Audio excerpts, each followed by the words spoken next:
The Adventures of Sherlock Holmes' Cat. Chapter 2. Dr. Watson's Case. Sherlock Holmes awoke to a pounding on his door. He was rather surprised to find himself sleeping upright in his chair, still clad in his cloak.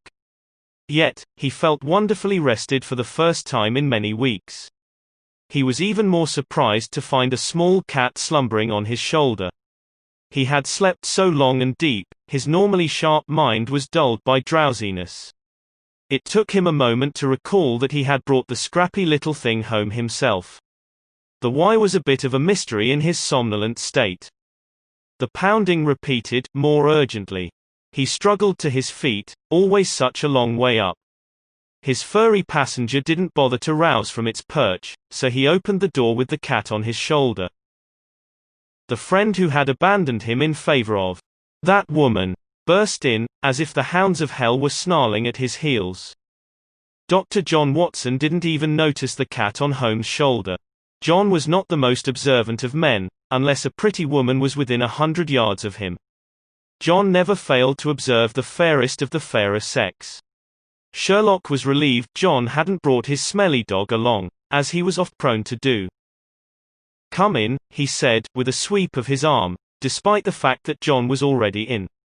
Sherlock simply wanted to make a point, that John Watson was now merely a visitor at 221B Baker Street, not a resident. Being less than observant, since no pretty girl was sashaying about the sitting room, John didn't notice the gesture, and he still didn't notice the cat. He really should have, since the cat had roused and sat itself up. It was now perched on Sherlock's shoulder in the manner of a pirate's parrot. "Sherlock, I need help," John wailed, wringing his hands like a washerwoman strangling a sodden rag. Sherlock did not ask questions, yet. He raised one finger, signaling that he needed a moment. He opened the door John had slammed behind him. Mrs. Hudson was hovering just outside, her ear about to be pressed to the door for a good old eavesdrop.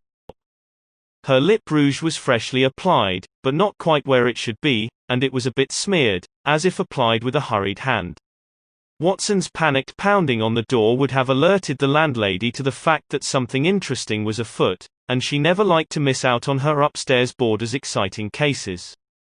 Hence the messy lip rouge. "Tea, Mrs. Hudson, if you please. Perhaps a biscuit or two." The cat meowed and kneaded his shoulder with its front paws. "Oh, and a platter of cream, and a morsel of fish, if you have it. Chicken will do, if you don't. Or a dead mouse, if it is fresh." Mrs. Hudson was far more observant than John. "You've got a wee kitty on your shoulder. Is it hungry-wungry?" she lisped, attempting to stroke the wee kitty. Sherlock shifted aside. Mrs. Hudson ended up stroking his cheek, her fingers brushing over his lips. "Mrs. Hudson, mind your hands," he cried indignantly. "I was only trying to pet the wee kitty, not your bristled face. Settle down and tend to Dr. Watson. He's in a right state, isn't he? I'll fetch the tea and fish." She trotted down the stairs in a swirl of skirts, hurrying so she wouldn't miss too much. "Don't you believe her for a moment," Sherlock muttered to the cat. "She's always trying to lay her hands on me." He returned to his visitor. "Sit, Dr. Watson." He pointed to the client's chair. "What, there? And why are you calling me Dr. Watson?" "I'm John," he stressed, as if Sherlock was an imbecile who had forgotten his longtime companion's name. "At the moment, you are a client, and that is where clients sit, Dr. Watson," Sherlock enunciated, a cold crisp bite to his words. "Sherlock," Dr. Watson wailed, "are you still holding a grudge, because I fell in love and got married, and now live with my wife?" "Don't be ridiculous." Sherlock settled in his chair. John claimed his usual upholstered place, with a harumph, eschewing the client's hard wooden seat.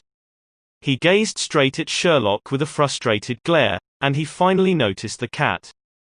"Why do you have a cat on your shoulder?" he asked.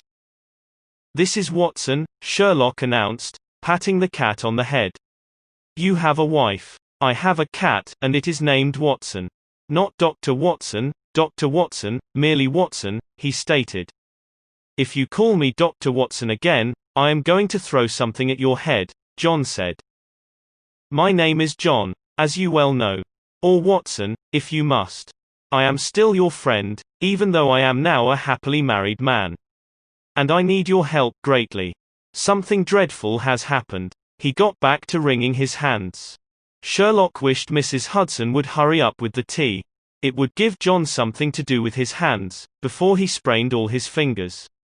Sherlock leaned back, adopting a relaxed pose. Describe in detail this dreadful event that has occurred, if you please, Dr. Watson, he said, all business.